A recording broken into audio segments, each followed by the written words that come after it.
What's up, guys, and welcome back to the podcast. My name is Robbie Cassidy, and today I just want to chat through it, and I suppose I want to thank you for listening to the podcast as it has developed. So I'm actually moving on to episode 100 today, and crazy to think that I've been doing this consistently.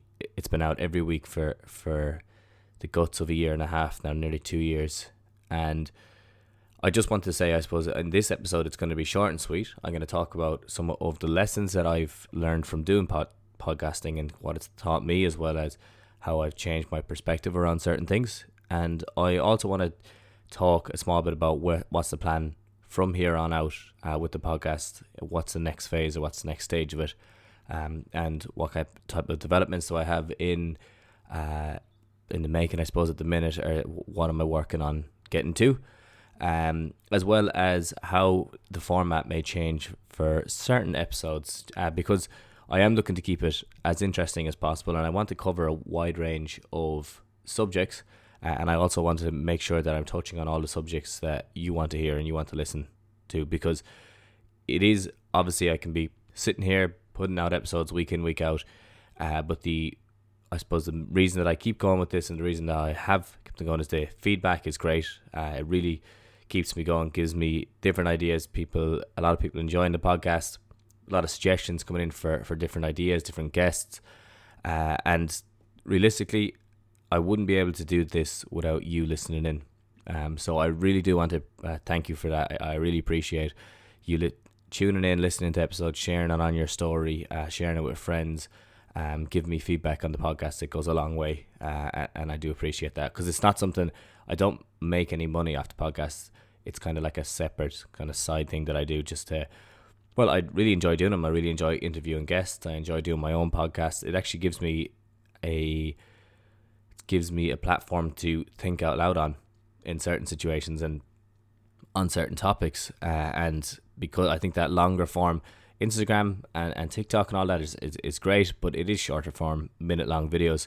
So when you are able to kind of really talk through a subject and kind of break it down into more detail, I find that that's a huge one for me, and I really enjoy doing it.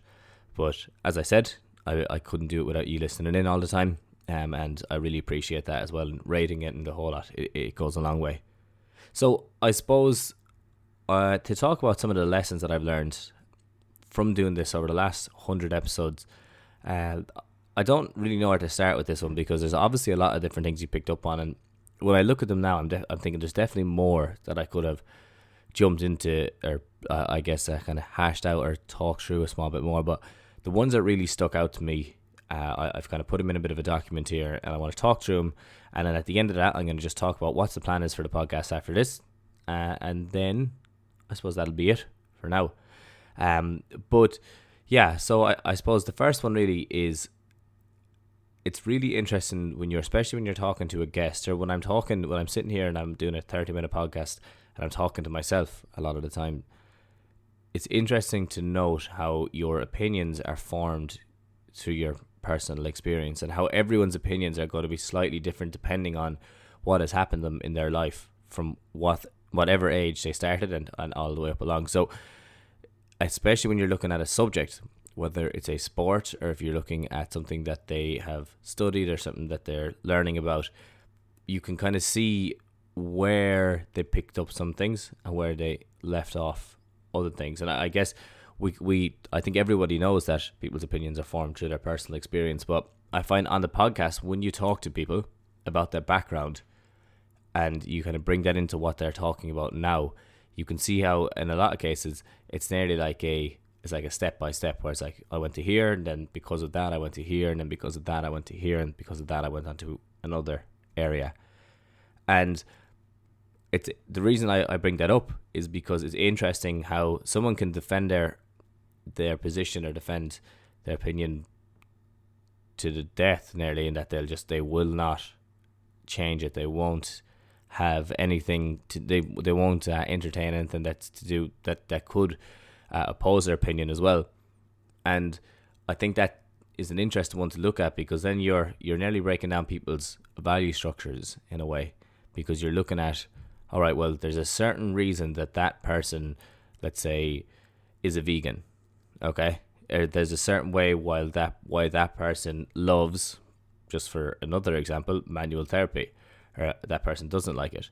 If one person who got fixed by, let's say, getting back massages and they felt that helped them, they're really going to tie to that. Or if they feel better after, let's say, the likes of foam rolling, they're going to tie to that, and then they're going to really push foam rolling. And it's very hard to kind of change their opinion on that. And it's interesting for me, and I suppose it's one of the other lessons, is like, you can't get married to any of your beliefs or any of your opinions, because things can change massively. And that was a big one for me from the episodes. If you start back at some of the earlier episodes, I talk about how you should incorporate certain things, but as the podcasts have gone on, you can see then that there's actually other things that need to be tied in. Now, what's an example of that? Well, when I started out, I really looked at the biopsychosocial model a lot. The biological, psychological, and social model a huge amount. And it's something that I push with clients, and it's something that I still believe in and follow. And what the biopsychosocial model then is basically how your biological affects an injury, how your psychological affects it, and how the social affects it. And as I was digging into that more, and kind of talking through it and talking about it on podcasts, and then talking to other people about it, I started to kind of come up with this idea that maybe you can go deeper into that. And then for me, I was looking at it like, okay, well, if we have the biological, so we have the physical and psychological. Okay, then you have the emotional and cognitive, and then you have the spiritual and the social. And I was thinking that obviously some of those are intertwined, but it gave me a different perspective on what I need to look at when I'm working with clients, and how, let's say, for managing load. And I found that from doing the podcast, I was able to, because I was talking out loud and because I'm working with clients on a weekly basis, it gives you a different perspective into it. Okay, well, this week, let's say we have everything in line, all the training is the exact same as what they have done, as in, like, there's no increase in load, everything is going normal. And you'll see this especially over like a 6 or 12 week block, where it's like, okay, nothing has changed massively in the physical domain, yet this person is still starting to get new flare-ups, different things are happening, and they're getting different, like, not new injuries, but recurring issues or pain is starting to kick up again. And then when you dive into it, you can see then that on an emotional level, let's say they could be arguing with somebody at work. They could just be emotionally drained because they've had a lot of family around for the couple of weeks, that they were minding a lot of people. There was people in their house and they were taking care of them, and now the people are gone, and it's just, there's a huge emotional release there. It could be cognitive tasks, where you have somebody who works a busy job, and there's a certain element of that job has just turned up because they need to get something in at a certain timeline. So by Friday, they need to have whatever, a certain presentation due or a project finished. Now, then when you look at that and you take that into account, it's like, okay, right, so there's huge cognitive demand. It's not exactly that much more physical demand, because they're still doing the same thing. We're still training 3 or 4 times a week. But now this person has added cognitive load, an emotional load on top of that, and then you can see how that comes through. And it comes through people differently. I've seen people start to struggle with new onset of shoulder pain, even though there was nothing else backing it up. So there was no change in the amount of shoulder exercises we were doing. They had no red flags. It's not like, I'm not saying that they were 100% fit, but cardiovascular fitness, respiratory fitness, all that was pretty good. But there was this new onset of this kind of shoulder ache that was coming in. And when we looked at it, it was a fear of work. It was like looking into the person was getting back to work after initial injury, and there was something at work that they weren't confronting, and it was starting to kick up again. And I see that a lot with back injuries or back pain as well. That happens very often, that they are fighting with somebody at work and just don't want to see that person. And as they kind of, let's say if they're moving from the holidays back into work, that can start to flare up again a lot. So I think looking at that, and I should also say, is like, I went on a bit of a tangent there, but one of the lessons was, like, don't be married to your beliefs, as things can change. And as I was just talking through basically how at the very start, when I started doing it, it was all about just the biopsychosocial, and now it's more into like looking at every each domain within your emotional, your cognitive, your physical, your psychological, and obviously the spiritual side of things, which is something I'm actually digging into more and trying to get a better understanding of, because I've said it before this, but it's definitely something that I wouldn't have the greatest knowledge on in terms of spiritual load and what that entails. I know a lot of it is to do with gratitude, a lot of it is to do with connectedness around you, but it's something that I still need to tie into and learn a lot more about. And it's what I will be doing or have been doing over the last while, so I am getting a small bit of a better understanding of it. But it's something that trying to then, once you get an understanding of it, trying to implement it in your own life and with clients is a different story then. So I guess another one, looking at why you can't be married to your beliefs. This is actually one, and I suppose this leads to the next lesson, is that when I started on Instagram specifically, it's coming up on 6 years now. 6 years ago. So when I started there initially, I was all about, there's certain movements and stretches you have to do for certain injuries. Then I was all about, you have to look at also foam rolling and all these other ultrasound and laser and all these other modalities, as they will help. But then as I kind of got to read into the research about it, started to work with clients more in a one-to-one, I noticed that a lot of them were relying too much on this, and it actually wasn't as effective as what I would have thought it was. So I had to kind of change my beliefs around it. Now, in the process of changing my beliefs around foam rolling, it actually made me go 180 degrees in that. I went the opposite way, and I just was like, don't go near foam rolling. I was like, there's so many other things you can do as opposed to foam rolling to get the body right and to get it, to get yourself back in shape and to rehab an injury and that. And then it's funny now, it's kind of coming back around. I've noticed, I've kind of picked up on that flaw, picked up on that issue that I went 180 degrees, and it's kind of coming to me that you can't write anything off completely, because there's always some element of it that may work in a certain situation, because everyone is different, and there's so many inter-individual differences that if you don't take them into account, you're going to miss out on certain things that may work for some people and may not work for others. And in the foam rolling case, it could be that, like, and I've had this with clients, that's what they enjoy doing at nighttime. They feel it works for them, and that's the other side of things. Is it's something that I haven't even dug into yet in this podcast, and it's something that I want to dive into. Is how well I have talked about beliefs and how they affect you, but they're actually finding that your thought patterns and your actual beliefs change how your body adapts. So really, I'll talk about it again in other episodes, but basically, very quickly, is if you tell people, they did research basically on hotel workers. I'll give you the whole spiel. They did research on hotel workers, cleaning ladies specifically, and in 50% of the group, they told them that it was a very healthy job, that they were way above the activity guidelines, and that doing this job will help them stay fit and healthy. And with the other 50%, they didn't say anything to them at all. They just let them work away. And when they came back 6 weeks later and checked the same people again, and went through all the same guidelines or same tests, they found that in the people that they had told it was a good job, their blood pressure started to drop, their heart rate started to drop, they started to lose weight, they perceived their job as better enjoyment, and their quality of life overall improved.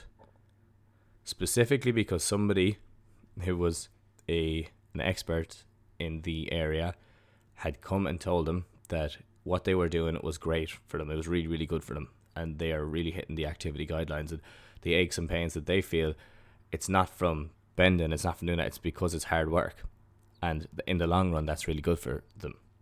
But because they then changed their mindset around it, their body started to react accordingly. So as a result then, blood pressure dropped, heart rate dropped, weight dropped, quality of life improved, and their perception of the job improved massively. With the other 50% of the group, nothing changed. It was all the same. So I think that's just a scratch in the surface of how much of an effect actually, or your mindset actually has on your body. And that's something that why we can't rule out anything like foam rolling, for example, where you can't just say, okay, it's no good for anyone. There is certain people that enjoy that. They enjoy the discomfort of it. They enjoy the pain of it. They enjoy the feeling afterwards. They enjoy knowing that they're putting the work for their body. And with that, then you're going to have certain changes that will come along with it.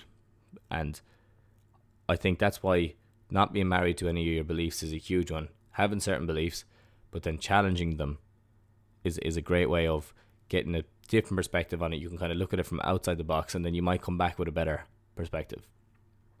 And as I said, then after that one, I suppose it really is that things do move in circles. So foam rolling is out now. It's going to come back in time to come. Then it's going to go again, and then it's going to come back in. Standard. The same way as, let's say, looking at, I'm trying to think off the top of my head, massage guns. That's going to be the same thing. It's a fad now. It's going to disappear, and it's going to come back in a new form in a couple of years' time. Like the compression pants. They're going to come back with a different spin on them. They're going to be useful for a certain population, and then they're going to just go out again. Kinesio tape is another one. They're going to come back with other forms of that. That's in physio specifically, but there is a lot more. I think that's a huge thing in from looking at different patterns. Things seem to go in circles, so there's always that sense of balance, I think, anyway. And it's something that I've picked up from doing the podcast and talking about it, is that I try not to write something off because it's going to come back again. Another one that's actually coming back is acupuncture. They're finding that before they rolled it out, it was very good for whatever hundreds or thousands of years, then they completely rolled it off. And now Harvard are starting to come out with more research showing that it is actually an effective tool. So it's the research and everything is excellent, and I think you do need to keep up with it. You need to keep on top of it, making sure that you are always learning new things. But you can't be married to just one paper, and you can't just come out and say, okay, because this says that it's 100% now, everything is like that. So it's something that I challenge myself to do, or to try not to do. But I do obviously still catch myself doing it all the time, but it's something that I do try to work on a small bit. Is, well, if this is one opinion, how can I look at this from the opposite way and then see how that changes or reforms it? And I think from doing the podcast, it's really helped me to get different perspectives, in that you can change your opinions and ideas of things. If somebody lays out a good argument for me in the podcast, then I'd be like, all right, okay, that's interesting. I hadn't thought of it like that before. And I think the podcast itself allows me to challenge my own beliefs, because I know in time to come, in 50 episodes time, which is going to be a year's time, that my beliefs may be slightly different. So I can't come out and just cut something apart anymore. I try not to, because if I do, I know down the line, because things are coming in circles, that I could get caught on that. So I have to just make sure that, okay, if I am doing it, I need to look at this from two perspectives, and it has changed my way of looking at things as well, which I really enjoy. And I have to say, from coming through college and in the masters, that's another way of doing it. They definitely do change your perspective on things, but they change it to kind of suit their narrative a small bit. In that, like, obviously in the academic institutions, it's all based in research. Outside of the academic institutions, you have every side of things, and I think you need to be grounded in the research, but you also need to be grounded in kind of open-mindedness, and you need to have a good idea of other options as well. And I try to get that across to my clients as well, that although this is what the research is looking at with something, we need to look at it from a couple of different perspectives. One reason being is that my research paper was actually in, my thesis was, was in N of 1 studies, so how inter-individual differences make a huge difference with sleep. So how everyone's going to be slightly different, and looking at everybody in a group sometimes is not the most effective way when you're looking at the specifics. So I think there are a few of the main ones that I've picked up on, a few of the main lessons. And yeah, I think just the idea of chatting out loud helps me to break down subjects a bit more, and I'm really looking forward to improving on this more. I'm actually starting to really look into and research, and at the start when I was doing the podcast, I said I'll put one out every week, I'll commit to that. But now I'm starting to dig into how to improve the podcast, what to work on, and how to get it better, and then I suppose how to get more engaging content out, so it's more interesting for you to listen to, as well as even for myself, that I can challenge my perspectives and challenge myself to get better at it as well. So I think looking on from that, it's where do we go from here with the podcast, and what's the best option going forward. Now, I'm not going to just throw this out and say, all right, that's the way it is from now on. But what I am looking at doing, what I will be looking at doing over the next while, is I want to start getting on guests, different guests, like more guests with different perspectives. So like wild and wondrous ones, like just every type of perspective on different health related topics, lifestyle, mindset related topics, and just chat to them and get people's ideas, get people's opinions, and then maybe do a different podcast with someone who has a differing opinion. What I'd like to get to is I'd actually like to get group discussions going at some stage where I get a couple of people in, and I get them all to chat about different things, and nearly not a debate but more a discussion around a certain topic, because that's something that I really enjoy doing, and I think that if I could get more people on with differing opinions, that'd be a great way of getting a good conversation going. The other thing then is I'm going to focus more around health, sports, performance, mental health, longevity, and lifestyle. And as I mentioned earlier on, I actually will dive into the spiritual a small bit more, because I do want to get a better understanding of that myself. And I think it'd be good for everyone to get a better understanding of it. And that doesn't just mean that I'm going to start preaching the Bible or the Quran or preaching something like that. It's more looking at it at different levels as well of that connectedness, and how we can work on that a small bit more. I think that'd be an interesting topic to learn more about, and I love to use the podcast as a platform to learn more about that as well. So I will keep it realistic. I won't go down. There is a lot of airy fairy stuff, but I think it does something that's not addressed in the. There's definitely a gap there between the academic focused and then the actual, let's say, the free spirits, with where the two of them align, and I'm sure they do in a lot of ways. So we'll have to dig into that a small bit more.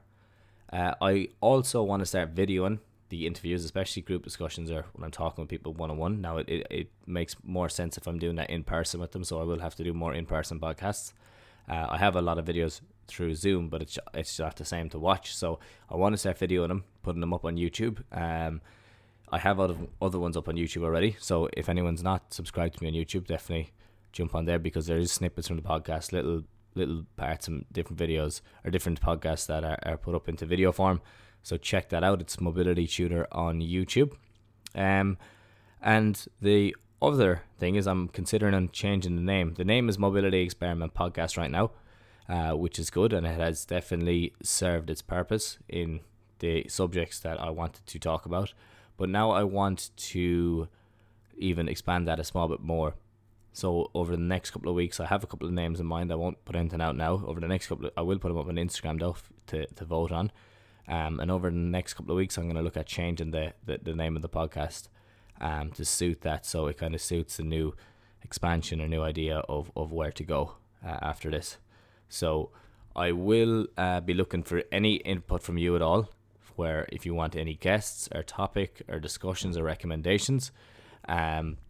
Honestly, it doesn't make one bit of difference who the guest is. You can send them on to me and I can decide then if it's suitable or not. Very few people are not suitable once they're involved in the spaces that I talked about around, I suppose, health and performance and mental health and longevity and lifestyle and sports or athletes or anything like that. Once it's around that, I really don't mind. Or if you think that it'd be great to get this person and this person on, I'd love for them to hash out a topic. Well, then let me know and I'll try to get that set up as well. So always looking for recommendations. That's a huge one. But I suppose I don't want to hold you any longer. Hopefully you were able to take away a few things from that episode, as well as you have an idea of where the podcast is going from now on. I do really want to take the time at the end to sincerely thank you for listening to the podcast. It's something that I really appreciate. I really appreciate people chiming in and letting me know what they think of certain episodes and that. And I love having the opportunity to be able to put these episodes out. I'm trying to put out episodes that are entertaining. Over the next while, it's going to look at entertaining, eye-opening, interesting and applicable episodes. And I'm really, really looking to level up now, because I take your time seriously, and I understand that if you're going to take the time to listen to my podcast, that I want to be providing the best for it. So I do thank you so much for listening up to this date, and going forward, I hope that we can look to level up now and just make the best of it. If anyone does have any recommendations or anything, suggestions on guests or anything at all, just send it on to me on Instagram at mobilitytutor, or email it to me at mobilitytutor@gmail.com. But for now, that is everything that I wanted to talk about. And thank you all. Looking forward to the next while. Looking forward to building this podcast even more. And stay tuned. I will be looking at changing the name in the next couple of weeks, so you don't want to get lost.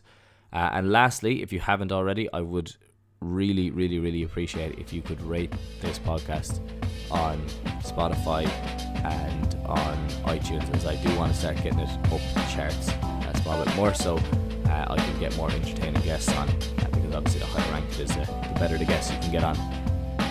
But that's all from me today. I hope everyone is doing well, and I look forward to chatting to you all again soon.